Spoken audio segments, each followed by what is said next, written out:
Well, it looks like we're down to our last agenda item here about handling stress at home. Yeah, yeah, that's a big one. I imagine. Can you tell me a little bit about it? We've been married 17 years. Pretty good marriage. It just seems like the last few months, all we do is fight, day in, day out. What kinds of things are you fighting about? You name it, we're fighting. Well, give me an example. Okay, last night. We had to work more mandatory overtime.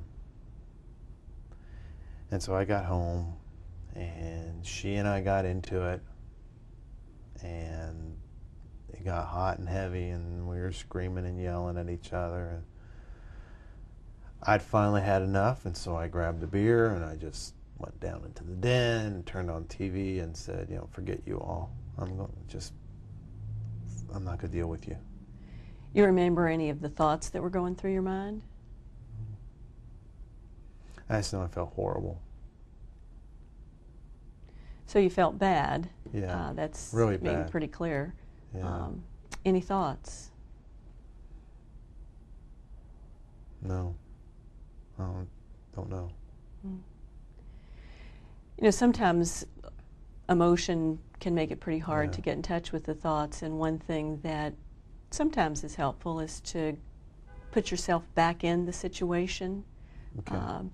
You were talking about that fight you had last night.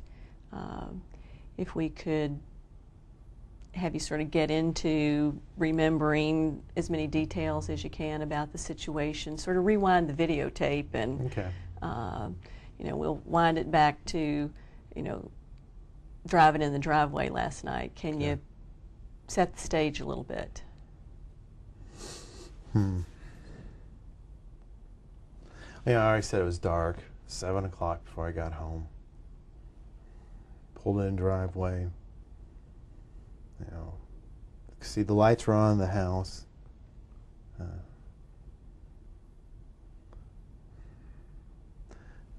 Closed the garage door. Got out. Walked into the kitchen. First thing I noticed was the dinner dishes were all in the sink.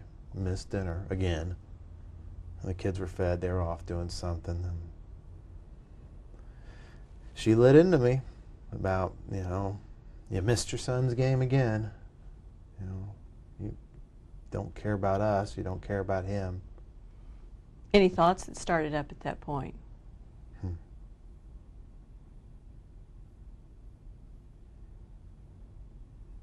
I'm a lousy dad. She's right. Can't even be a good parent. Pretty tough. Yeah. Then what happened? I just didn't want to deal with that. So that's when I said, just leave me alone. And I grabbed the beer and went in the den and clicked on the TV and just sat there and vegged all night. So in the short run, Well, I mean, I avoided dealing with her, but, you know, this morning, they're all mad at me. I feel like a louse. I feel guilty. so in the long run, It helped diddly. I know that. I mean, I wish I could have. I wish I had done it differently. so maybe we'll spend some time looking at how to replay that videotape. Okay.